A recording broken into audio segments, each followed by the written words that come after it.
Welcome back to the motherfucking podcast, guys. Hello. I don't know if I'll ever... Okay, wait. First, I'm Stephanie. I'm Lacey. I want to have that energy. I want to be like, but you just do it.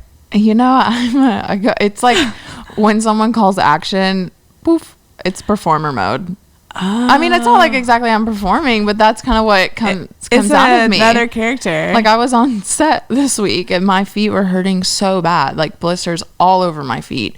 And as soon as he called action, I walked as if nothing. It's like it just goes poof.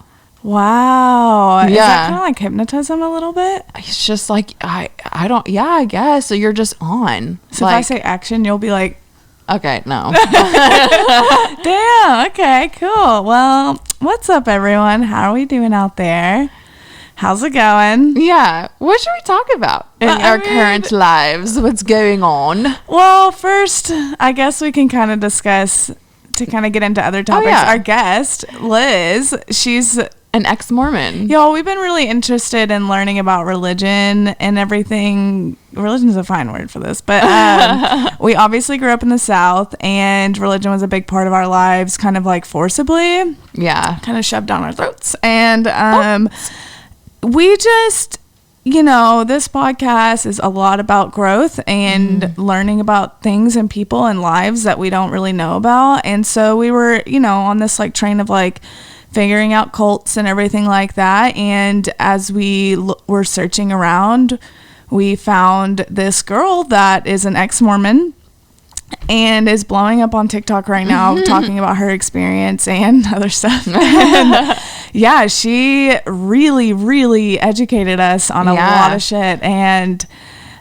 wow, because it was also more factual, it's so she's factual. Not, she gave she's not like biased, you know what I mean? It's just like straight facts of how there's anachronisms or which are falsities or whatever. It's just finding false things in the Mormon book, the practices, just like how it's like quite literally false. Like, and she can now say that confidently. It's just like, this is not true, right? And it's really good. And we are still dealing with religion on a day-to-day with our parents and the battle, and it's getting better on my end a little bit, but for a long time, like even up until like 27, 28, it's just a constant battle with my parents. It's just like, if you do this way, you're going to hell. Or like God does, and I'm just like, I believe in God, but it's not the same God, right? Like, I never had like I'm leaving the church moment. It just kind of gradually happened, and like,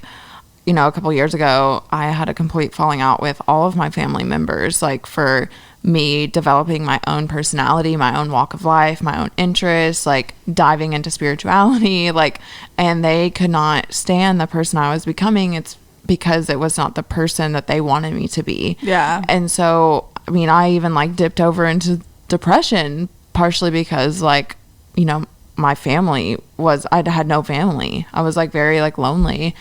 And it has gotten better over the years. I remember that time in my life, like my stepmom was trying to like, what if we all go to family counseling? And I was like, I will do that. I don't think my sisters will, but I will go. Like, and so I almost didn't go home for Thanksgiving one year, and I did, and it was really awkward. And my dad took me on the little four-wheeler. He's like, Lace, you want to go for a ride? And so he pulls me aside, and my dad is like, honestly, he reminds me a lot of Shrek, like very like just like a big tall man, but like honestly very emotional internally.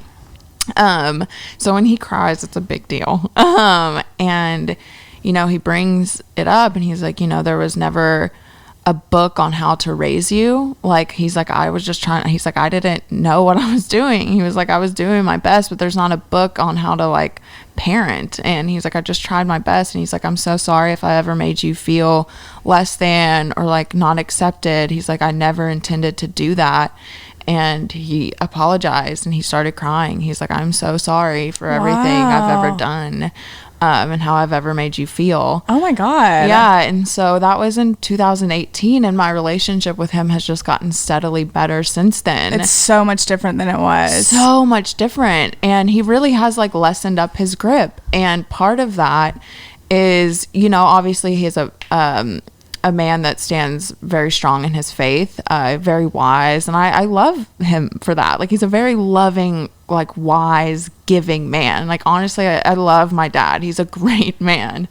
But obviously, in terms of like religion, we see things differently, and that's fine. Like, I'm the type of person where I don't care really what you do or what you believe. Like, I mean, obviously, like, for example, as long as you're not hurting people. Right. I'm vegan, and I would hope others would follow a plant-based lifestyle because it saves the world on like a bigger scale. But like, I'm not gonna judge you for not being vegan. Like, I don't care about shit like that. Like, we can have different views.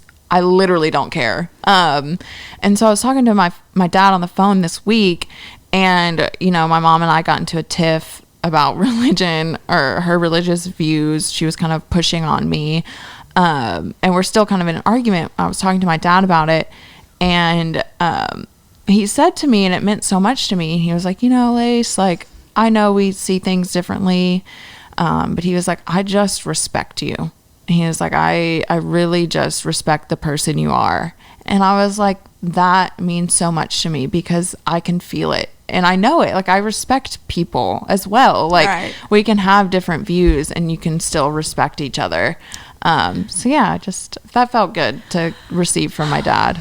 That sounds great. Whenever I was getting, so I was engaged last year, for those of you that don't know. And whenever we were planning the wedding, and my dad found out that we weren't having like a priest marry us, and then it wasn't happening in a church, and then all these other things that we weren't doing that were traditional. Oh yeah, and that we weren't going to like marriage counseling prior and all that stuff through the church and everything like that. It's like him and like my grandparents weren't gonna come and like all this stuff, and I was just like, I just had been dealing with that shit for so long that I just lost it. And I was just like, you know, I've done more than all your children. I've done all of these. I've accomplished all these things. I take care of myself. I'm a good person. Like, I'm nice to you. I'm kind to you. I don't do fucking drug. Like, I'm not on the street doing drugs. Like, I'm not like, you know, all these things. Depends on what kind. Well, mushrooms. Yeah. Walking down the street. Okay, but you know what? I'm not like cracked out. Right, like, hardcore drugs. Drugs. Like, oh my God. Yeah. Like, and I can't get you to say to me that you respect me or that you're proud of me. I've never heard that from him. I've never heard him say, and I remember on Father's Day in 2020, yes, last year, I was crying that day. That was the hardest day for me because I couldn't talk to him. He wouldn't talk to me. Like, we were so like at each other again because like of all this planning the wedding stuff and just like everything. And I was just like, I remember laying down that night and I was like, I just wish that my dad would tell me that he respects me, because and he's like, you don't respect me. And I'm like, how can I respect you when you don't respect me?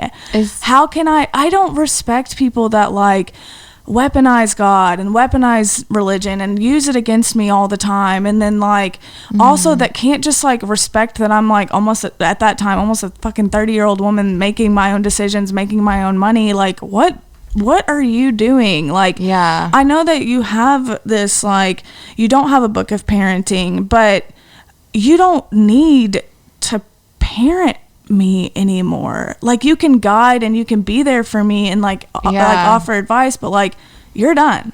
Like, we're like, yeah, I don't need that. I need it when I ask for it, but you don't have to shove anything else down my throat. It's very much our relationship, very like hold you by your throat, you do as I say, you respect me kind of relationship. And if I did anything that goes against what he wanted, you're not respecting me and all this stuff. And it's like, we had such an amazing, strong relationship whenever I played softball and he was my coach. And I mean, that was a whole thing. We were on like a World Series traveling team. Like, it was like a whole thing. And like, we had an amazing relationship then. And he taught me, like, you know, always stand up for what you believe in. And that's why I'm so stubborn and strong and like all that stuff. But then I started realizing, I'm like, oh wait, no, you just want me to stand up for what you believe in. And so it's just been like, so your dad saying that to you, if my dad said that to me, it healed so much. It would heal so Yeah. much. I would grow in respect for him, because I'm just like, if we can come to terms with like, hey, you believe what you want, keep it out of my mouth. Yeah. And I'm going to do what I want, and I'm going to keep it out of your lifestyle. That's respect. And we don't have that, because like it's constant, like all the decisions that I make are, God, you know, this and that. And I'm just like, oh my God. I mean, I wish, like, while you were speaking, it's just like, you know, part of me wishes that, like, you know, I'm my own person. I don't need my parents or like their approval, but like psychologically you really do. I do. And like, there's so many times where like in my life where I'm like, I really need my dad right now. And I mean, you don't have to answer this, but while you were speaking, you know, it kind of made me think, is how hard you work and all the things that you do, is that your way you just learned, like, I'm gonna get respect this way, because you never really got it from your dad, like all the things that you like accomplish? I don't know if I ever like did it for that, but I know that like I don't have to search for respect anymore. I mean, not even just from him, but like maybe subconsciously, right? Maybe, like, but like I wouldn't even know that, because like at this point in my life, that's respect is not something that I have to search for anymore, except for with him. And so I've kind of given up. In a sense, I'm like, I don't really like fucking care at this point. Like you are, if you're not going to respect me, I'm not going to have anything to really do with you. I mean, we are fine. Like we have an okay relationship. And I will say he did really come through at a low point in my life. Like whenever me and my ex broke up, you know, it was interesting because I had such a scorned, terrible relationship with my family at the time. And then my ex had this like loving, amazing relationship with his family. Yeah. But in the breakup, my family pulled together, came through, because they understand what that commitment is. Yeah. They came through and they stepped up to the plate. They all like reached out to us. My mom met up with him. My dad contacted him, and he never really like had that relationship with him. My brothers reached out, my sister, everybody was like, hey, like we're here for you guys, like what can we do, like all this. And then his family, radio silent. Weird, right? Weird. And I'm like, what the fuck? Yeah, what? But it showed me, and I was like, you know, that showed me that my family can like step up to the plate when it comes to like commitments and stuff like that. And then I'm very lucky I didn't get married into that family where like they would immediately like dip. Right. Yeah. So it's weird. Like we've since last summer, me and my dad have really changed our dynamic. Like now at holidays and stuff, he's like, hey, we will have vegan stuff for you. We will do that. Like it's getting so much better, but I would still like to hear those words. You know, like personally, like I think it's honestly so important for me, and it has been for me, to admit or recognize and admit like, oh, I have mommy and daddy issues, and really try to dive into that, because it really does affect my relationship with men and women. Like recently I've been asking like, oh, like I just really need to look into my mommy issues and how that has affected my relationship with other women, friendships, like other girls I meet. And then as far as like my daddy issues and like kind of healing those over the years, I can tell a difference in like my dating now, because I would go for men that did not understand me, so I could then make them understand me to heal that inner child wound because my dad never understood me. I could never get him to understand me, so I was going for men that was like, because it was also familiar, I'm going to go find a man that also doesn't understand me like my dad, but I'm going to make them understand me so I could like feel valid and justified and like I did my duty. And so like kind of healing that wound with my dad, and also like recognizing like, oh shit, I have a pattern.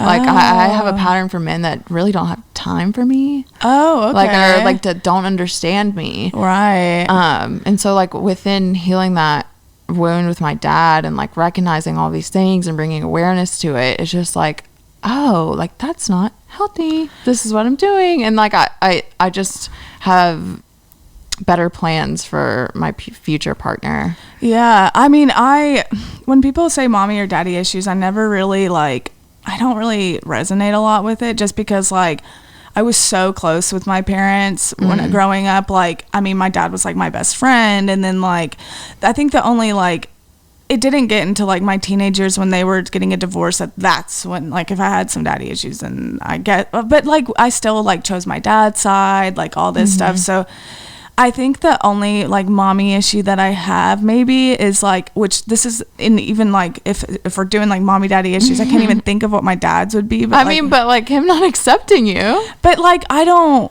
have that problem with people. You know what I mean? Like I don't have to earn respect from people anymore. That's true. Like I've worked so hard to get to this point in my life that I'm like, if you don't get it by now that I'm a good person and I've done a lot of shit and you don't respect me for that, then you probably just fucking suck. So I don't like fuck with people like that anyway. Yeah. So that's just like not even on my mind. Yeah. But like with mommy issue stuff is communication. Because like my mom, when something happens, she shuts down. She doesn't talk about it. And she'll go months without talking about it. And like that makes me flare up inside. Like I'm like, when your mom won't talk to you and you're like, holy shit, what did you do? Like, it's like a fucking even thinking about it now, I'm like, oh my god, I never want to hurt my mom, dude. You know? As far as because communication's so big to you, and it's something that I've had to work on, especially with you. You do the same thing. When you are upset, you shut down. Well, and it's because my parents, anytime I would express to them how I felt, even now, they invalidate everything I say. Yeah. They do not hear how it's always, I'm wrong, they're right, you don't actually feel that way.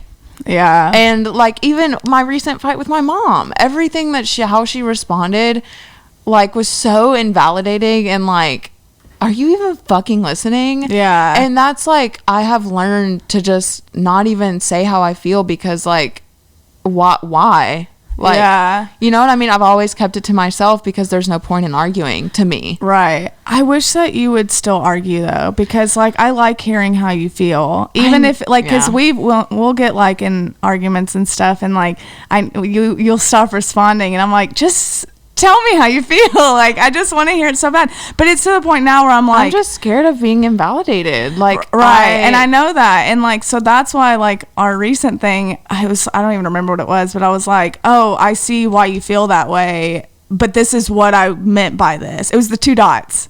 Because I was like, I need to let you know that for a while, because that's not the first time. I know you send it a lot, but like you do it when you are upset, and and it makes me feel like you're talking to me like I'm stupid. Like Stephanie, I get it. When we're in fights, you'll say something, you go ... question mark. And I'm like, me and Allison talk this way. We're like, because the way that I like hear that in my head is like, what is an example? Like, I can't even think of the word. But what I'm saying is I'm like, ... like me being like figuring it out. That's not me being like, you're stupid. It's me being like, right? Because I feel like I'm being like condescended, or like, you little dumb bitch. Like, that's how it's damn. Like, that's good to know though. Like when I don't think I've sent you a 2 dots since then, because I'm like, especially like in like our arguments, when you send question marks instead of like a period, I'm like, but that's how we talk. This is how I feel. Okay, well, that's good to know. Like question marks make me feel like you're stupid. Damn. Okay, the power of punctuation. Yeah. Okay, well, I'm glad we could validate your feelings on the pod. Wow, how does it feel? Is it healing? #growth. Yeah, a little friendship therapy session. But anyway, so kind of just like unraveling our religious PTSD a little bit. Actually, I don't know. Like I was always rebellious in the church. I never wanted to go. I never was listening. I was never paying attention. The only thing that fucked with me was like, you know, I thought that anything I did wrong, like I didn't steal, or like I would, these decisions or something like that, I would go to hell. But like, I never was paying attention to the church at all.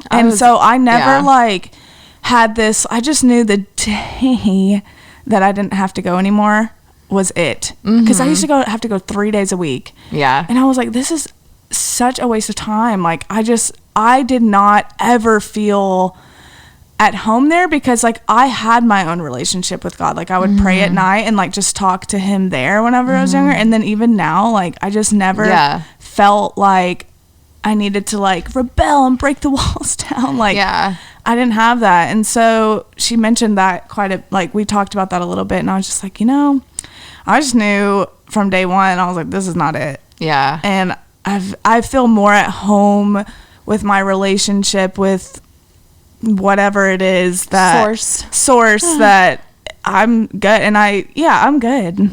Yeah. I mean, I think we even mentioned it in the Extra Jehovah's Witness episode, that even though we're like, fuck religion, it did a lot of good as far as like teaching us like how to be a good person and how to be giving, and community. It did teach us structure, and honestly I feel like the church kept me out of trouble because I was always there. It served its purpose. We're not like we were in that for a reason. Yeah, we were in it for a reason, and we get why people do it and need it, but it's just like some of it, like this Mormon stuff, and like is insane. I'm just like, there's a fucking fine line between what is okay and what's not, and we'll let you listen to the episode because it's pretty intense. Well, should we hop in? Without further ado. Oh, here we go. Welcome back, guys. Hi. Today we have Liz Gunnell on. That's right. What's up? Liz, you've been blowing up on TikTok. Thank you. And it's been so interesting to see. Why is it interesting? What are you talking about? Why would it be interesting? Can you define what a softie is? Oh my god.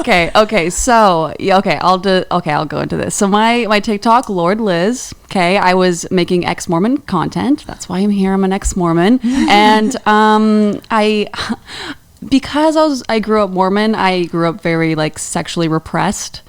So I enjoy also making videos about sex and things I learned about sex and things I learned that I like about sex. And so I made a video that blew up. It has over 1 million views about how, listen, I enjoy seeing it soft.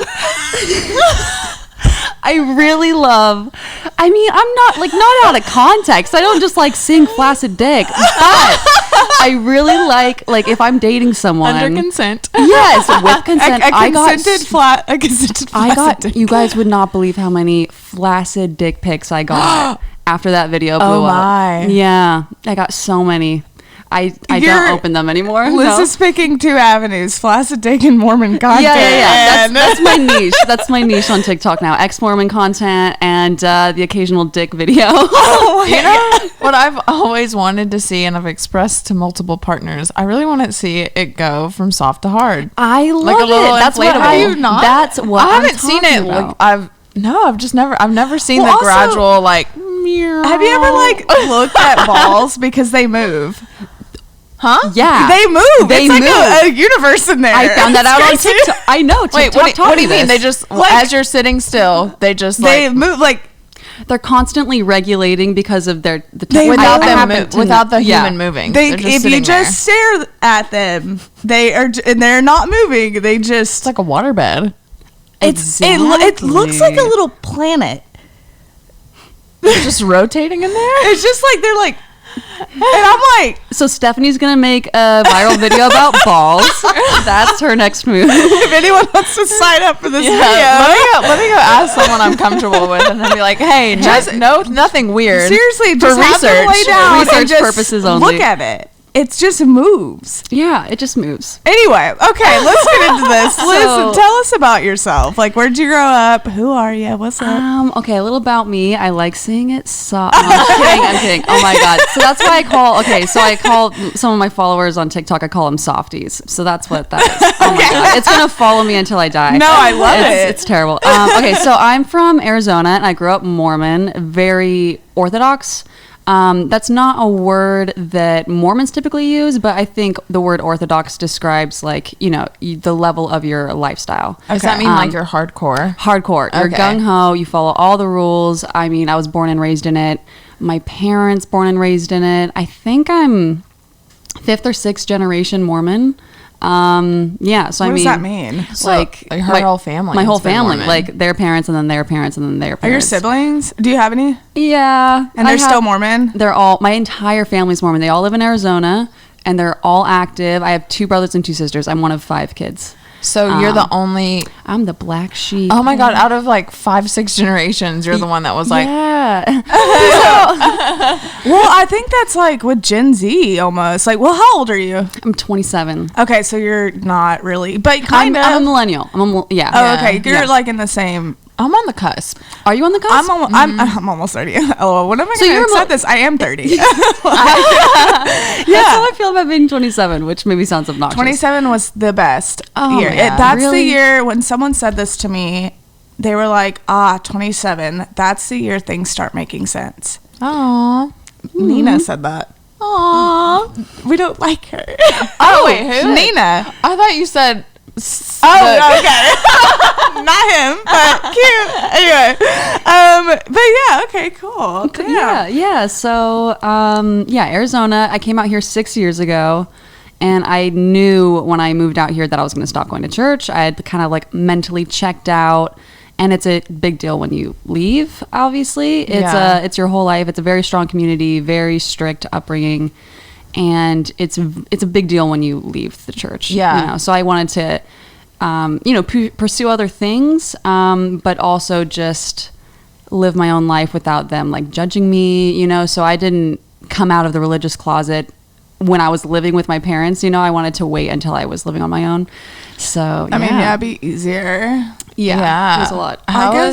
Wait, where do you want to go with this first? I wanted There's to so ask many her to give ways. us the history of it. Okay, all. I want to know the history first, and then I want to ask about like all Amazing. that. I would love to answer these questions. Okay, so the history of the church. Mormonism. Yeah, Okay. what is Mormonism? It's only 200 years old, and people think that it's like, Catholicism, thousands of years old, Yeah. Judaism, thousands of years old, and they're like, oh yeah, Mormonism isn't, it's like, kind of like Catholicism. No, dude, it's only 200 years old. Joseph Smith, the founder, so this is like the origin story. So when he was 14 years old, it was like 1820. I believe, yeah, 200 years old. So in 1820, he's 14, and a lot of churches are popping up in his area in New York, Palmyra, New York. And he didn't know which church was true. Religion was a huge thing. There's Methodist, Presbyterian, Catholics, all kinds popping up in the area, and he didn't know which church to go to. And so he goes into the woods near his house, kneels down, prays, and according to him, God and Jesus Christ appeared to him and said none of the churches are true, and he has to restore God's church on the earth, because there was like an apostasy. God took the truth away from the world, and then Joseph Smith is going to restore, his true church upon the earth. And so, long story short, that involves finding some golden plates hidden in a hill that he translates, and that becomes the Book of Mormon. Who translated this? Joseph Smith. Oh, so a 14-year-old translated Yes, so he didn't receive the plates until many years later, when he was in his 20s. So I think the church was properly founded in 1830. Okay. Yeah, 1833 maybe. Yeah. Yeah. I could believe God being like, none of the churches are true. Like, please restore faith on this earth, because I believe that. Yeah. But like, to trust a 14-year-old, questionable, and to see how Mormonism and all it's turned into, no. I don't think he interpreted that correctly. Especially because, growing up, I was taught that Joseph Smith told everyone. He was 14 and he was persecuted because he goes and tells everyone that he saw God, and no one believed him. Turns out, that's a big deal in that time. It would have been in the newspapers, it would have been everywhere, and there are accounts from his own family members saying that they didn't know that story until like in the later 30s, 1830s, when all of a sudden Joseph Smith is starting to tell this story. And they're like, oh, we didn't know that you saw God, but wow, is that why you started all of this? So that was something that the church kind of lied about. Foggy. It's foggy. And then also something they've tried to hide about the history about Joseph Smith was that he was a con man and actually had been arrested. He'd been arrested many times he was a treasure digger. So back then they believed that in like seer stones. So he had this rock that he had dug up, and he would tell people that this rock would guide him to treasure in the ground. And so then he would go to their houses and be like, oh yeah, you have treasure here. Go ahead and dig. They would dig for days. And then he'd be like, oh yeah, it's right here. Oh wait, we scared it off. It's now moved to this hill. So then they would continue to dig at that hill. And so he would just, people would pay him to do this. What? Did he ever find any treasure? No. Did people back then not have like a bullshit radar? Apparently like, not. So he would find a rock and he would be like... It was one specific... I guess most beautiful rock he had found, and it was the same, get this, it was the same rock he used to translate the Book of Mormon.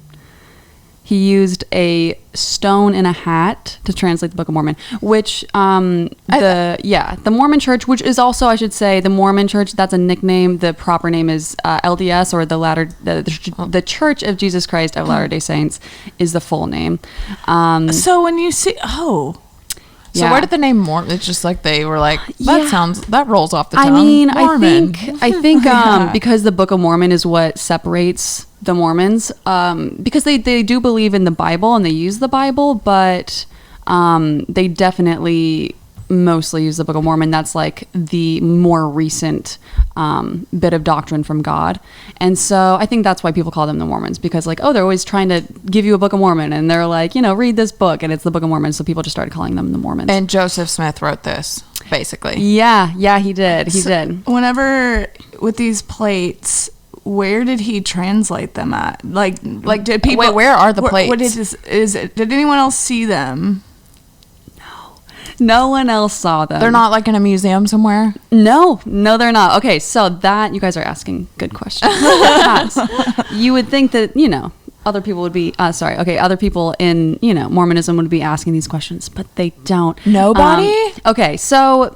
Oh my. Okay, so no one saw. Okay, so he dug up the golden plates, and he was told that they were too sacred to be seen by anyone other than him. And so he.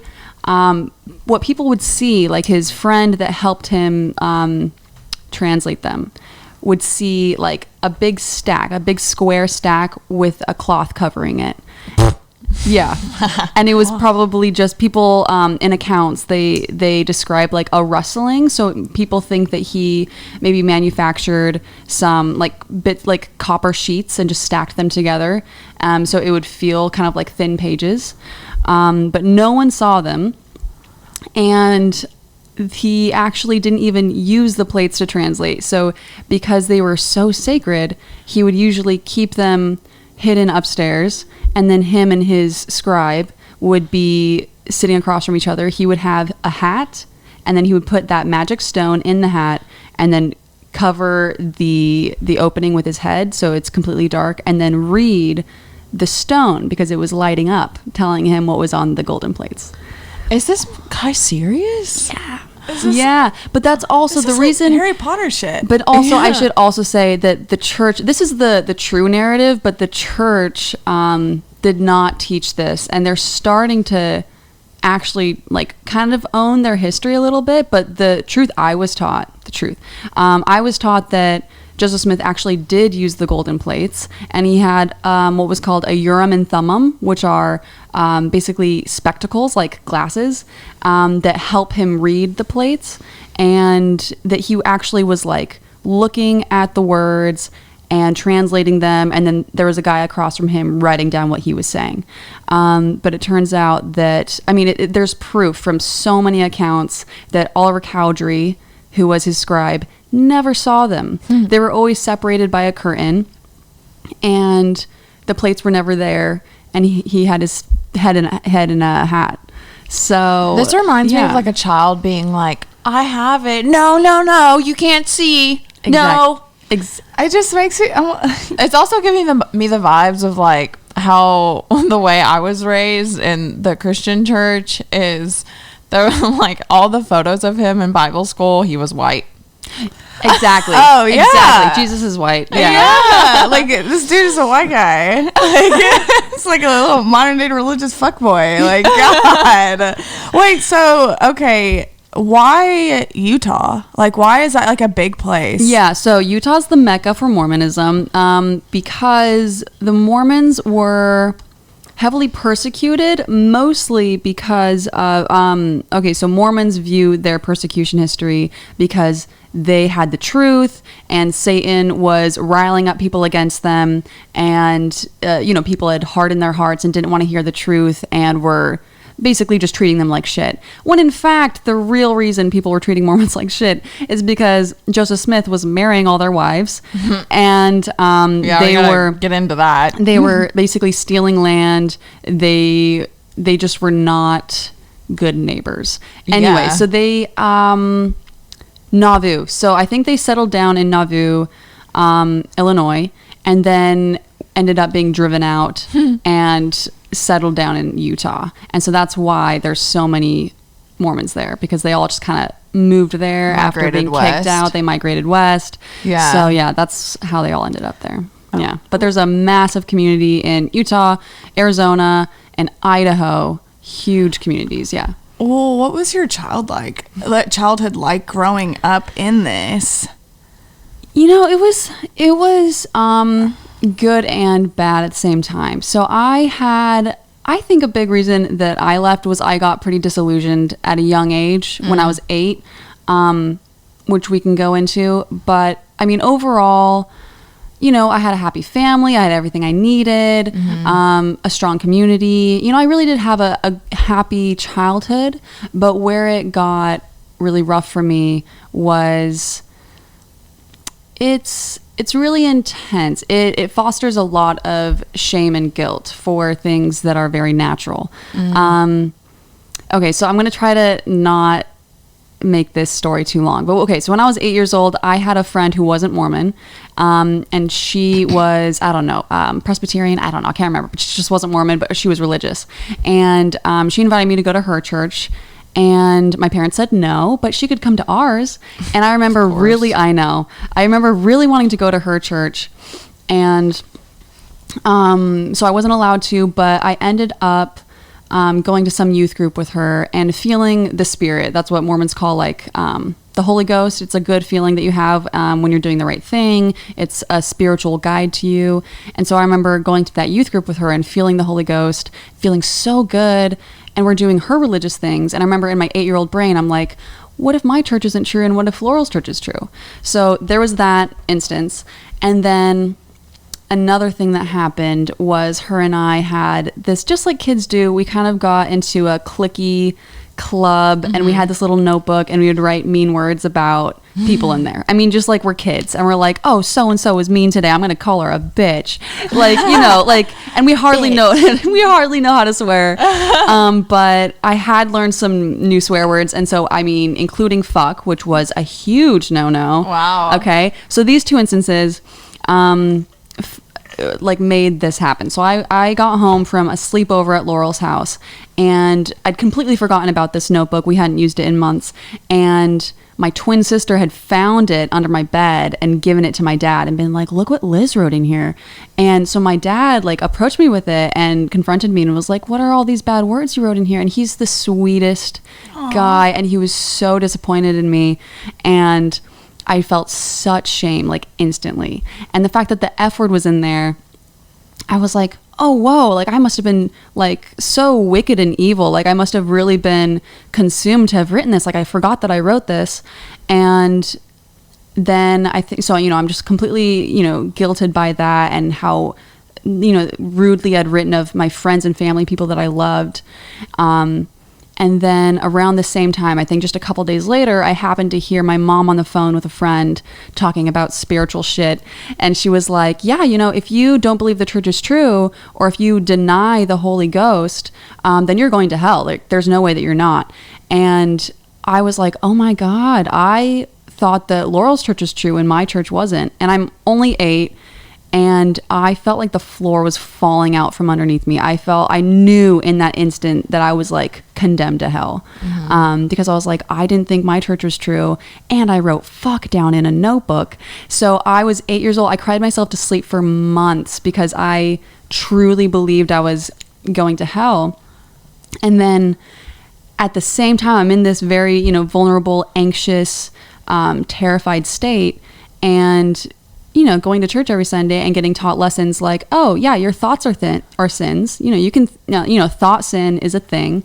And so then I became so afraid of myself that I started having thoughts, intrusive thoughts. I didn't have that word back then, but intrusive thoughts are totally normal. Like, if you're walking down the street and I don't know, you imagine like throwing a rock at something. You're like, why would I imagine like throwing a rock at someone? Like I would never do that. Or something like, oh, I'm driving in my car and, I imagine like turning the wheel. These are thoughts that everyone has. But I'm 8 and I'm walking down the hallway and my brother brushes my shoulder and a thought is like, you want to have sex with your brother? And I'm like, oh no, I don't. Where did that come from? And then so I truly believed that I was like possessed. I was afraid of myself. And because if you try not to think of an elephant, you'll think of an elephant. It's psychological torment. Yeah. Oh my God. It was just incessant. So it became like I was tickling my younger brother, and my hands were on his neck, and a thought was like, you want to kill Craig? And I was like, no, I don't. And like for days I'd be like, no, I don't.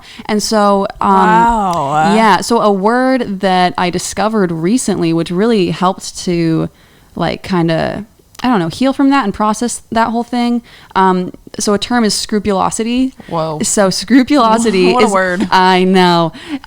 It's basically religious OCD. Yeah, it's really interesting. So you have a compulsive need to be doing the right thing. And anything can kind of become a sin, and you kind of obsess over little things that are or are not sins, and you have a need to like confess. And I would try to like force myself to go tell my mom, but I would torture myself for weeks because I'd be so afraid to, admit these things and confess these things. Like, how does an 8-year-old say, Mom, sometimes I have thoughts that I want to kill people? Like, what? Yeah. That's, I couldn't articulate it. And so because I couldn't ever properly confess, it was just something that kind of kept happening. Obviously I didn't actually want to kill people, but it was just that fear of myself and fear of those thoughts that made those thoughts keep coming back. And so, scrupulosity. Yeah. So, I mean, the compulsive need to confess. I would also self-soothe. I would go into the bathroom and look at myself in the mirror and like list all of the bad thoughts I'd had and be like, okay, now we're good. Now I'm like clean. Okay. I'm gonna, now I'm like fresh. And I would, do that until I felt good. Mm-hmm. And then I would leave the bathroom and be like, okay, now I'm okay. And then the second I would have another thought, I would have to go back and like, almost like have that same chat with myself. Mm-hmm. And that was How long did that last? That lasted, that intensity of it lasted for a good year or two. Wow. Damn. And yeah, it was really traumatic. Do you still find yourself like kind of processing all of that and like dealing with it? Yes and no. I feel like so healing from it. So what's nice about scrupulosity is that for people that suffer from that, typically the symptoms or the struggling with that can stop the second you stop being somewhat religious. I mean, you can be religious. If you're struggling with that, then you just need to find a better balance. If you want to be religious and you struggle with that, then maybe look into what you're being taught. But also, it stopped from the second I stopped going to church. I felt so much happier, and it had definitely petered out. So, I mean, all of that was pretty intense from a young age. And then it slowly kind of went to the back of my brain where I wasn't constantly thinking about all those things. Mm-hmm. But what I did feel from then on was just a constant sense of not being worthy. Mm-hmm. And so I think that's what disillusioned me from a young age, and maybe what caused me to see things in a way that other people wouldn't, because my whole family, happy-go-lucky, the church is perfect, and for me, I thought I was going to hell when I was 8, and why would I want to be in a church that could foster that kind of fear in such a small child? Were there any like rituals, practices about the church that you remember being in like childhood that you were like, what the fuck? That or potentially culty? Okay, okay. So not as a child. Okay, well, okay, yes. So the temple you only go into, so there's church buildings and then there's the temple. So the temple, you can only go in if you're worthy. You literally have an interview with your bishop and answer questions about your worthiness. If you there's a test. And so if you are worthy, you get to go in. The first time you're allowed to go in is when you're 12, and you do baptisms for the dead. So this, what? Yeah. At the time, it seems so normal. It's so weird to like be out of it now. Okay, so baptisms for the dead is when you take names of people that have passed away and people who have never been baptized into Mormonism, and you baptism them by proxy. You baptize them by proxy. Oh, okay. Against their will. Against their will, exactly. Oh, that's just the tip of the iceberg. And so that way, because they're waiting in spiritual heaven or whatever, they're waiting upstairs, and they can't move on unless they receive that ordinance. Purgatory. Purgatory. Okay. I mean, I think if you are not Mormon and you die, you're kind of in, I mean, this could be wrong, spiritual prison, more or less. Okay. Or you're just stuck in one spot, and until ordinances have been done for you that you didn't do yourself, you can't move on. And so that's why people do that within Mormonism. They, baptize people for them. And, even if they're not even remotely would be well suited for Mormonism, like, Anne Frank, like Hitler, Saddam Hussein. Yeah. Wait, Anne Frank. The Mormon Church got in trouble for, they've literally by proxy baptized Anne Frank. She's Jewish. She doesn't want to be a fucking Mormon, dude. Like, come on. Wait, it's what? so disrespectful. Even people like Hitler, they want to give everyone the opportunity in heaven. So what does that baptism look like? Like, what the fuck are y'all doing? So, like, what is?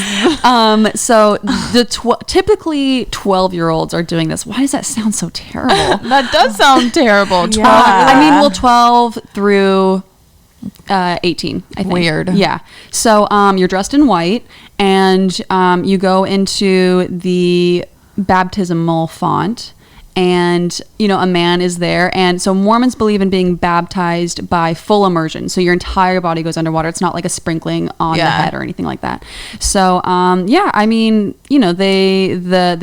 man with the power, the spiritual power, says the name of the dead person and baptizes you in their place. So he just dunks you under the water. Oh, so y'all are just like... Oh, y'all are going in for him. For these people. We're going in for them. So you would step in for Anne Frank. Yeah. Someone else way, way higher up did Anne Frank, I'm sure. But yeah. You typically bring in your dead ancestors. Like, you can do family history. Genealogy is a huge thing within Mormonism. Learning your family tree and learning who was not Mormon and doing the work for them. That's a big thing. So then if you guys wanted to get into more culty shit, so that's just, when you're 12 to 18. Casual. So this next bit, I never did this because I left beforehand, but you don't get, so that's as far, you just go into one small section as a 12-year-old to do the baptisms for the dead. And then the rest of the temple, you don't get to go into that until you're either going on a Mormon mission or getting married. So you're typically, for men, you were 18, 19, you're about to go on your mission. So you enter the temple, you get what's called your endowment, which are, it's an ordinance. It's you're making promises to God, and you're receiving, I guess, more spiritual guidance, and yeah, it protects you. And yeah. Okay. So, and women, if they serve missions, which is less common, but definitely they do serve missions, same thing. Or women go into the temple for the first time when they're getting married. So, and the endowment ceremony, I never got to do that because I never went on a mission or got married. But someone did. His name is New Name Noah. He did. He secretly recorded the temple ceremony, which is a huge, very sacred. Do you personally know him, or this is like an internet thing? It's an internet thing. Okay. Yeah. He recorded the whole thing and put it on YouTube. And I never wanted to watch it because I was like, oh, I don't want to be disrespectful. It's a very sacred ceremony. But then, because that was when I kind of first left. This is getting kind of convoluted, but basically I learned things about the history that I told you guys, about things that the church lied to me about Joseph Smith and polygamy and him being a treasure digger and the golden plates and all of that shit. And so I was like, wait, this is definitely not true. This is definitely culty. Let me watch this shit. And it's bananas. What's going on in there? I mean, so people typically know about the Mormon underwear, the special underwear or magic underwear. I can guarantee a lot of listeners have no idea. Oh, good. I feel like that's the one thing that people are like, oh, Mormons, don't they wear like weird underwear? Like, I feel like that's something. My therapist wanted me to ask about this. Amazing. We're doing this for your therapist. Specifically about the Mormon underwear? Yeah. I was like, you got anything I should ask her? And she was like, the Mormon underwear. Or See, that's what I'm talking about. People know about that. Okay. Yeah. So you start wearing, they're called garments. You start wearing those after you've received your endowments. So I never had to wear them, but imagine having to wear this in Arizona. This is your underwear, cap sleeves, and it goes all the way down to just above your knee. It's typically a two-piece. So you have your shirt and then you have your shorts, which are basically like boxers, and they always cover the same amount of skin. Okay. And you can get them, tighter or looser in different fabrics. So you can kind of pick, what's most comfortable to you, but they always cover the same amount of skin. So you have to dress in a way where your garments are always covered. And so you don't start wearing those until you enter the temple. Those are to like protect you and to remind you of your covenants. They're very sacred.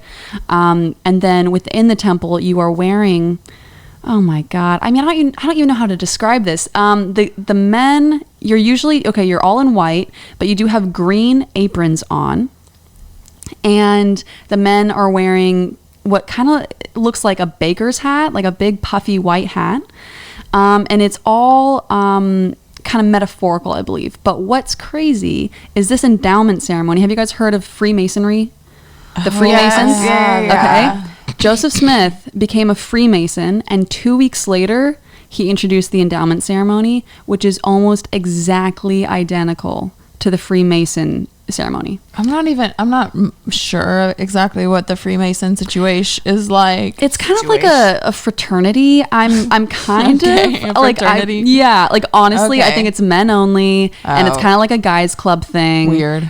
but I'm not sure if it's based in. I need to do more research on if he's Freemasons. like- There's some in Arkansas that I've seen. Oh, interesting. Yeah. So, but that's what's great. Like, you know, Mormons don't typically know that it's ripped off completely from Freemasons. Like he became a Freemason 2 weeks later, was like, hey, yeah, we're going to do this endowment ceremony and it's going to help you get into heaven. It's literally the exact same thing. So what's weird about it is, this is what really shook me, is that you have handshakes to get into heaven. Like you have to, like, you literally, it's like you're these are rituals you're doing within the endowment ceremony. So you're practicing handshakes, like certain ways to grip, God's hand. And then there are they fucking serious? Yeah, I'm like, what? There's prayer circles, there's chanting, and even though they say God never changes, they've made so many changes to this ceremony over the years to make it less weird. This is a cult. People used to do, ready? Blood oaths, culty. What does that look like? Okay, so they no longer do this, but you used to have to pantomime slitting your throat and slitting your bowels if you ever revealed what happens in the temple. That was like something you would do, and everyone's chanting it together, and they're all making this movement together. Wait, so if you talked about what happened in a ceremony in the temple, you would have to slit yourself? If you ever talked about what happened within the temple, outside of the temple, you made a promise that you were going to kill yourself. So wow. But they no longer do that. They took that out because it was freaking people out, and they're like, oh, you know what? We'll change our minds. Wow. Yeah. Okay. It's pretty crazy. So with this underwear, do you have to wear it all the time? All the time. You can take it off when you're showering, swimming, and working out. Not sex? Sex, yes. Do they have that? Do they have sex? Unless it's to procreate, do they have fun? That's so funny. Okay, because that's something that's kind of been taught differently over the years. Like my parents, for example, older generation, got a different message from the prophet, where it's like, it's just to create a family, just to, sex is just for this. And then over time, because I think birth control used to be like a no, God, if God wants you to have kids, you're having kids. And now birth control is okay. And now, whatever happens between you and your husband, as long as you guys are married and as long as you guys aren't gay, you guys can do whatever you want behind closed doors. They don't try to guide what you do sexually anymore, because that reeks of cult-like behavior. Wow. But they used to. But they can. This is the one where there can be many wives, right? Is that still practiced? It's not practiced. So it was definitely practiced early on with Joseph Smith. He was the one that started polygamy. Of course. And of course, cult leaders always like to have lots of sexual maidens. Isn't that weird that that's such a pattern? Like, that cult leaders are, it's like, hey, I can fuck and marry all of you. Wives. Yeah, God told me that I have to have sex with you guys. Isn't that crazy? I just truly cannot believe, I can balance, but I'm like walking the earth with so many people that like blindly like follow people like this. Like, it's absolutely... they would say the same thing about us. Isn't that weird? I know, Blindly follow like spirituality and like energy and feelings and like all that stuff. Isn't that crazy? Or that we're being like fooled by the world, that we're very worldly. Like Satan has a hold of us, and we're lost. We're lost. We're lost. Yeah, 100%. But that's how I feel too. I think that as a Mormon, I had very little critical thinking skills, and I get so frustrated now, looking at family and friends that are still fully practicing and don't want to hear anything I have to say, because there's no persuading them, and I wouldn't, not that I've really tried to, because I think that's a little bit selfish of me to try to like rob them of their faith. But to not even listen to facts, they are just kind of blindly following, and it's very frustrating. Would you say that there's, I guess like two questions. There's different levels of Mormonism, right? Like priests, bishops, and all that. Do you think that there's a lot of grooming that happens within the church? There has been. So, like talking about like sexual assault and such, and molestation and things like that. Yeah. There actually was a pretty gnarly case. So, there are really good bishops and there are bad bishops, people that have been given power when they shouldn't have been. Excuse me. And, I was always really lucky with my bishops, but you are being interviewed one-on-one behind closed doors with your bishop from a young age, 12 years old. I want to say even when you're about to be baptized at the age of 8, Mormons get baptized at 8. I believe that's an interview one-on-one. And so now what they've changed in the last just 1 or 2 years, now they do have a policy where you can leave the door open, your parents can come with you, but it used to be just, nope, your bishop and you, that's it. And so there have been many cases of bishops grooming, teenagers, taking advantage of them, sexually, molesting them. Yeah. Wow. And the church has, at different times, covered it up, and they have promoted the guy. So a bishop is a pretty good calling at a local level, and then you can move up from there. And there have been cases.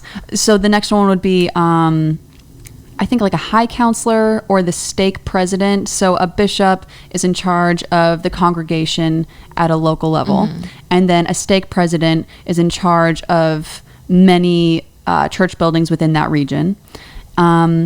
And so, you can become, a high counselor, which I believe is a stake president's counselor, but maybe I'm wrong about that. But you can move up. And there have been so many times where the church has, promoted these bishops to make it be like, oh, no, they didn't. No, they didn't. Look at them. They're serving a higher calling. They wouldn't do that. Wow. They also have, this is a pretty crazy story. So you can confess. In fact, I wrote the notes down because I didn't want to mess this up.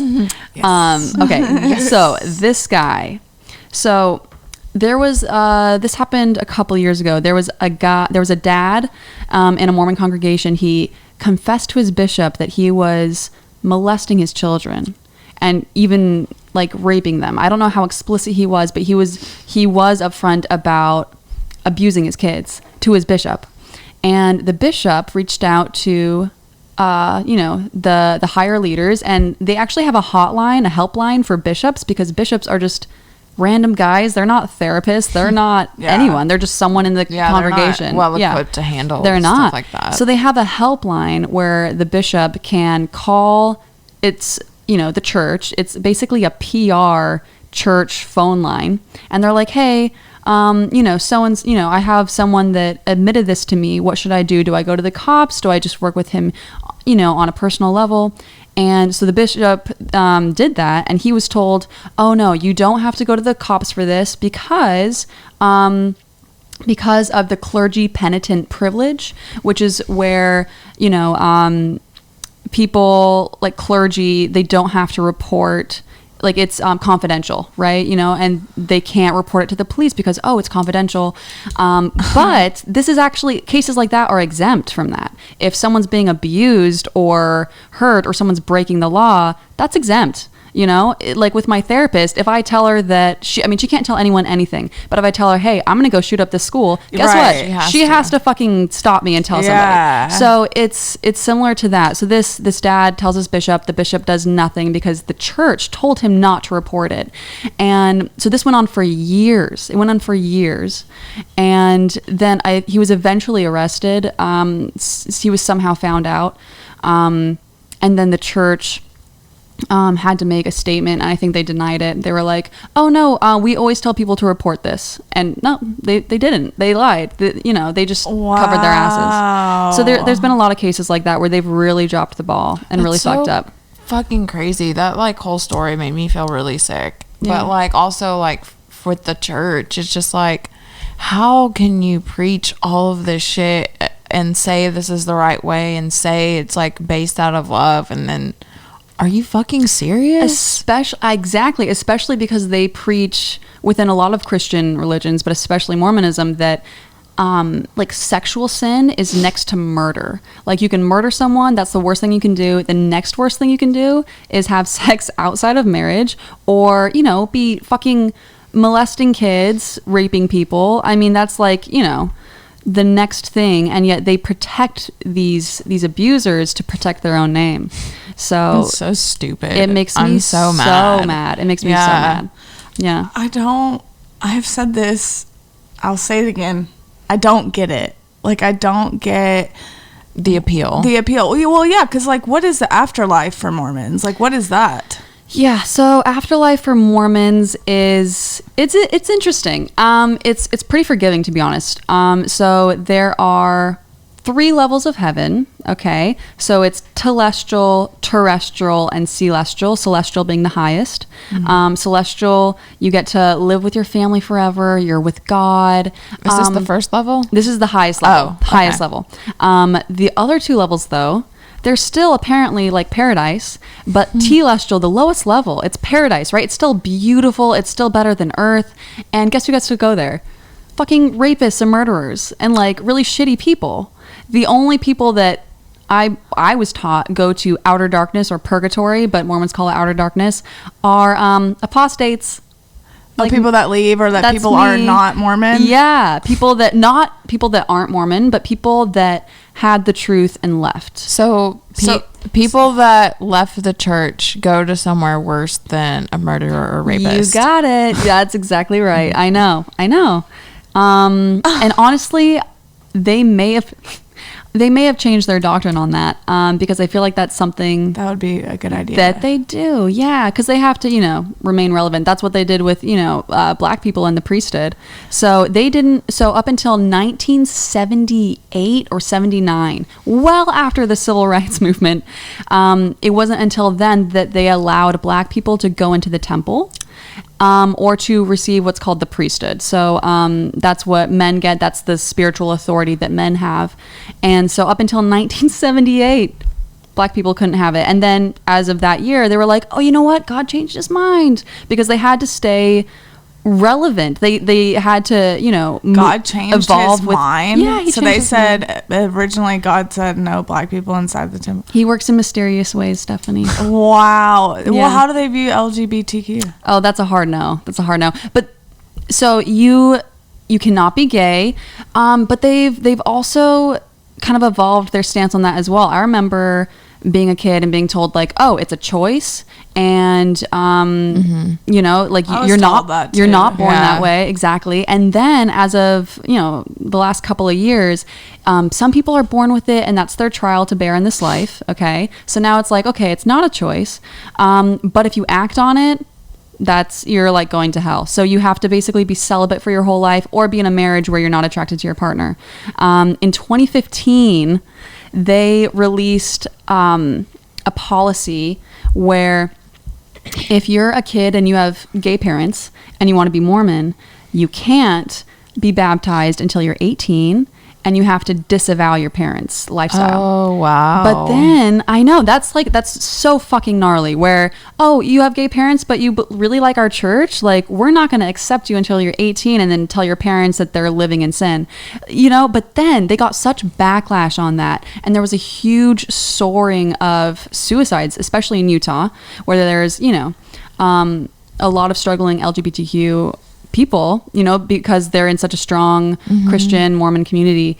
And so I think a few years, 3 to 5 years later, they came out and were like, guess what? Just kidding. We're taking this policy back. God changed his mind again.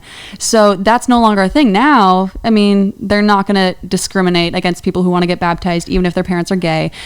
And then that caused even more people to be frustrated, because they're like, wait, which one is it? I mean, when I say more people to be frustrated, and think about all the people that like went through that and either died or like had all that, and they're like, oh, actually, we're just kidding. Exactly. That's exactly what happened. People were like, hey, my friend killed themselves a couple of years ago because of what you said, and now you're saying it's not a thing anymore.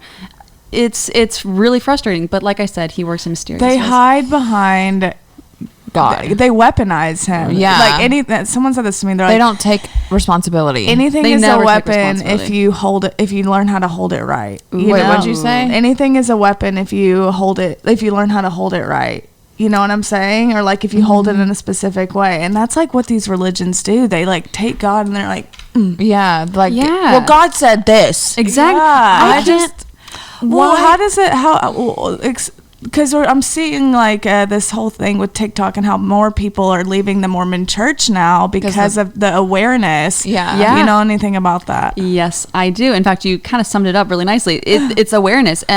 So COVID, I think, also played a big role. There was already a decent wave starting on social media about ex-Mormonism. But I think with COVID, when people couldn't go to church for a few months, like they weren't allowed to go. I mean, as of now, people are going. But, people are not going to church anymore. They're not getting that weekly indoctrination. And, they're spending more time online, and there's a lot of dangerous material online. And so a lot of people discovered, like I did, the history of the church, which the church totally whitewashed and lied about, and issues within the Book of Mormon. And so people, it's your whole life. And so when you find out these things about something that you thought were true and aren't, it's a lot. It's a lot to deal with. And so I think a lot of people have tried to find community online. And so now there's a huge community of ex-Mormon TikTokers and Instagrammers sharing their experiences. And so I think people are finding those videos, and also people are just kind of generally interested in Mormonism because it's kind of like this weird thing that people don't really know a ton about. And so those videos gain a lot of traction, and more Mormons are seeing them, and it's making them think twice. Well, wasn't there something that came out like that in 2012 with like research where it was like they were starting to like realize that there was things in the Bible or things in the Book of Mormon, like any falsities or what's or that what word? was Yes, the word? Anachronisms. Yes, this was like big with the whole TikTok thing. It was right? huge. So the anachronism. So an anachronism, if anyone doesn't know, is if something doesn't fit within the time period. So if you're watching a movie that's set in the 1800s and someone pulls out a cell phone, that's an anachronism. It shouldn't exist. And so within the Book of Mormon, they're in the Americas in whatever year it is, and he's mentioning that there are, steel, there's horses, and those things didn't exist in the Americas at that time period. There wasn't horses in the Americas at that time? No, there weren't. Oh, they wow. came over from somewhere else years later. Oh, wow. Yeah, so horses weren't in the Americas. Steel wasn't a material in the Americas. And so and there were so many more, but those are just two examples within the Book of Mormon that they shouldn't exist. So how could, even just off of that, you can basically prove the Book of Mormon isn't true. So yeah, that came out and people were like, holy shit. What was it? Do you know what this, who was the researcher that, yeah. what was this called? Okay, so a lot of this information about the church history and the false things in the Book of Mormon are through Jeremy Reynolds. So Jeremy Reynolds, he was Mormon, born and raised, and he, I believe, was going to serve a Mormon mission, and he wanted to be prepared for any hard questions he was asked about the history. Because as a Mormon, you're told to not look outside material, and maybe people will come up to you and be like, so polygamy, or like, hey, I hear that the Book of Mormon isn't true because Joseph Smith made it up, or he used a rock, and you're like, you're crazy, that's not true. And the church tells you not to look at outside materials. Yeah, you're not allowed to ask questions either, right? You're allowed, no, you are. You are, but only the right questions. Okay. So anyway, so Jeremy Reynolds, he knew that people outside of Mormonism had a lot of judgment and questions about history and things that didn't really line up. And he was like, I need to know what these things are that people are going to ask me when I'm on my mission. So he did a ton of research and found so many things that really disturbed him and made him question. And so his dad knew that he was going through that and said, hey, I'm friends with the CES director. So the CES is the church educational system. So someone that knows a lot about the church, the church educational system. And so he said, why don't you make a list of your questions and I'll send him your research and I'm sure he'll have an answer for everything for you. So Jeremy did that, and it became, this 80-paged thing that he sent over to that guy, and the CES director never got back to him, never answered a single question. And so you can find, it's called the CES letter. CES letter, okay. The CES letter, you can just Google it. There's a free PDF. We need to link it.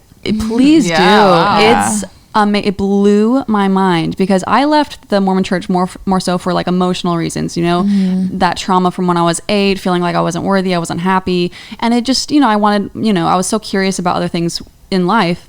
And then it wasn't until last summer, actually, just a year ago, that I read the CES letter for the first time. I didn't even know it existed, but it came out in 2013. And I don't know how well known it is within people that are active Mormons, because it's considered probably anti-Mormon propaganda. It's of the devil. So if they have heard of it, they probably haven't read it. And a lot of people probably haven't even heard of it, because I'd been out of the church for 5 years and hadn't even heard of it. Because that's how big the bubble is, where they really brainwash you to not look at anything that's negative of the church. And so I didn't, even when I left, I didn't want to be disrespectful. I'm like, my whole family's Mormon. I don't want to read things that's, is rude or speaks badly of the church. But then I realized it's not even that. It's not like a motive language. It's literally just facts about things that have happened. Yeah. It's not hateful. It's not like, oh, fuck the church because they don't care about you. It's literally like, hey, did you know that? Yeah, it's factual. Yeah. So, so Jeremy Reynolds, CES letter. God. Check it out. It'll blow your mind. Well, how, I guess, how are you now? How's your healing journey been? I'm in therapy. We love that. And I have been for a couple years, and actually more than that. But anyway, no, I love it. That's been really helpful for me, because I think I was in denial about my religious trauma for a long time. I was like, I'm fine. I didn't think that it was a cult. I know that triggers some people, but really quick on that little sidebar. So cult, okay, so Stephen Hassan, he created what's called the BITE model, and that can measure if something's a cult or not. So BITE stands for behavior, information control, thought, and emotions. And so you can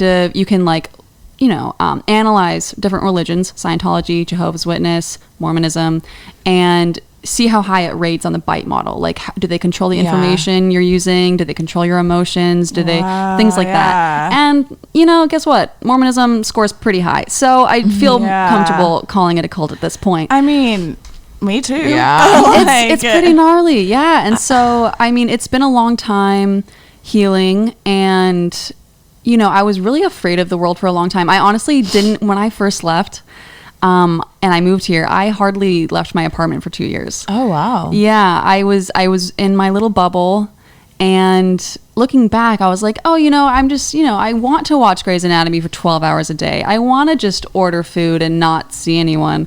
But I was really stuffing down a lot. And I was really, I was just afraid of the world. I was really angry, and I didn't know why. Anger is like a secondary emotion, I think I was, suppressing a lot of depression and sadness. Your entire, I know you had a good childhood and that you were taken care of, but also no, because so you weren't allowed to be yourself. Yeah, your entire childhood was just kind of like you were in a cage almost, and so I would be pissed. I was really angry for a while, and it was also just overwhelming. Like I literally feel like I didn't have a personality. I was just talking to an ex-Mormon friend about this, because they tell you who to be, and there's no expression. You're not allowed to be angry, because anger is of the devil. And so I could never healthily express myself, and so I think that's why I really isolated myself for 2 years after having left, because I didn't know who I was, and it was terrifying. It was really it was hard. I just feel like these people that they're like, we're happy, but I'm like, do you know if you are or not? It's because you're only experiencing this type of life. You don't even understand, you've never done anything else. Yeah. And I know that people need control, and they need to be told what to do. They need guidance, but oh my God. What's funny though, what's ironic is that they say, even as you're questioning their happiness, they say that there's no true happiness outside of the church, especially if you were raised it. They say that, if you grew up Mormon and you leave, you will never be truly happy ever again. Or if you think you're happy, you're actually not. Guess what? You think you're happy, you're not. You think no, I feel like that goes on.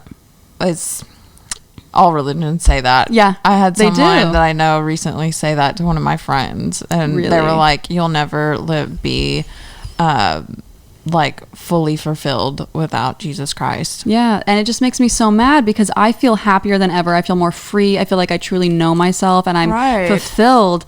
And yet, if I am ever depressed, which I'm in therapy, I take Zoloft, I take care of myself, but I've struggled with depression since I was 8. I'm not depressed because I left the Mormon church, Right. And so that's why I never opened up to my family about being depressed, because they would just be like, oh, well, pray, go back to church, that's why you're depressed. And same thing with my TikToks, that's why I turned to TikTok, because I can't go to my family. You can express there. I can express myself, and I can be angry, I can be happy, I can be sad, and it's never, oh, did you pray? Oh, did you do this? It's just how I'm feeling, Wow. When do you feel like you became your own person? When did you start developing your own personality? I love that question. I really, because I'm reveling in it right now. I feel like I'm in such a good place right now. I know. It's crazy. It's not crazy to see, but I can just see that you're doing so well. Thank you. That means that. Thank you. I feel like I'm doing well, which feels really good, because for a long time it was a constant struggle. I think there started to be a pretty good gradual upswing 2 years ago, where I was doing just a lot of good things for myself, but then about a year ago, I think that's where I really started to find myself. And looking back, actually, I'm just thinking out loud, I think a lot of it has to do with discovering the truth about the church, because for the longest time I thought that, you can't really prove or disprove religion, I just know it's not for me, but maybe I'll find out Mormonism's true. You never know, because you can't really be like, oh, that religion's false, because they always just tell you, have faith or don't have faith. Right. But most religions aren't making, scientific claims about the earth, or, saying the earth is only 6,000 years old when it's much older than that. And so when I could finally look at all the information and be like, wow, Mormonism is definitely not true. And I maybe always kind of knew that on a deeper level. And I mean, I used to not even, like, up until a year ago, I didn't want to talk about Mormonism because it made me uncomfortable, it made me angry, it made me kind of confused. I was like, why doesn't this make sense, you know, to me? And even though I was happy outside of the church, happier than I had ever been, Mormonism was always kind of this weird gray bubble in my head that I was like, I don't know, it's just not for me. But now I know that, I mean, it's demonstrably false. And so I think when I was able to really like look at that and look at everything I'd been through and see how it made sense, that's where I was able to do like a lot of growing and like find myself even more. And I'd already thought I was doing good, but I feel like I didn't even know it was still like a thing that I was holding on to. And it totally was. So I think, to answer your question, a year ago is where I think I really found myself. Wow. You know, I feel like a lot of, 2020 did so much for people, and because it took us out of that like rat race for a second, that like we're like chasing the money and the work, like we're really like so blind, like we're on a routine, and it took us out, and we're like, oh I love that. It shook up everybody's algorithm for sure. Damn, this has been very informative. Thank you. This has been cathartic for me. This was therapy. I mean, I just like, I'll say it once, I'm gonna say it again. I don't get it. Like, I don't fucking get it, you guys. Like, I don't get it. Like, you know? Why wouldn't you use this time in your life? You have one life, and like, express yourself. Be free. It pisses me off because it's just like, you know, people are born into this, and you're quite literally stripping someone of their like human right to freedom. You're controlling their human rights, basically. I guess they're not like, you're not really, but you're saying like, if you don't do this, then like, it's just like you are truly taking a newborn and being like, let's brainwash you, instead of like letting that child. I like really do. I hate religion. I hate religion. I fucking hate it. It frustrates me to no end. And I if it works for people, then, you know, because some people just, you know, that simple life, just like, tell me what to do, tell me how to live. It gives them purpose. So, I mean, it's easy for me to be like, fuck religion. It fucked me up. And that's something that I thought for a while. But now, you know, I think it's a testament of my growth that I can see that it does do good for some people. But I mean, it also fucking pisses me off. I swipe so fast on Bumble if they're like, oh wait, that sounds, I shouldn't say that. I was gonna say if they put like, you know, Christian, if a Bible verse, I'm like, running. I'm running. No. So fast. On any dating app, if it says Christian or Catholic or that, I'm like, no. Corinthians 4:16. I'm like, we will not get along. No way. Like, no, because no, we just won't. I'm like, okay, Sarah. Like, why are they always named Sarah? I have a sister named Sarah. That's so funny. They are Sarah. Okay, Jeremiah. Well, as we're wrapping up, before we go, we have 3 questions we want to ask you that have nothing to do with this whatsoever. Great. Can I do it this time? Fine, but it's my question. Okay, but like, we've done this before where I've asked your question and you weren't mad. Okay, but it's so hard for me to ask your question. I think that this is a great time to practice. Okay, go ahead. Okay, what is your favorite way to cook or bake a potato? Eat. Bake? No. Cook or eat. Okay, bake or eat? Cook or eat. No, I know, but have you never said bake? No. Okay, so cook or eat a potato. You said cook or bake. No, I know, but then I wanted to know, like, have you ever not said bake before? See, it's my question. We gotta practice this. Okay, cook or eat a potato. Favorite way to eat a potato or cook it. Or both. I mean, French fries are solid. Solid. What kind though? Like a thinner fry. Okay. A thinner fry. But I do actually want to go with my OG answer of sweet potatoes with mushrooms, marshmallows. Marshmallows on top. Sweet potato. Okay, so sweet potato casserole. Yeah. Because Is that what that's called? Thanksgiving? That's like a southern thing, actually. Yeah. It's not common out here. I had it like once for Thanksgiving. Just yeah, one. Yeah, sweet it was potato so casseroles good. are huge in the South. That's what you're saying. Okay. All right, Lacey, you go. Okay, if you could be good at the best at any Olympic sport, winter or summer, what would you do? Be? Ladies and gentlemen, she did it. What would you do? Be? What would I do? I would do Doobie. Doobie. I would probably do ice skating.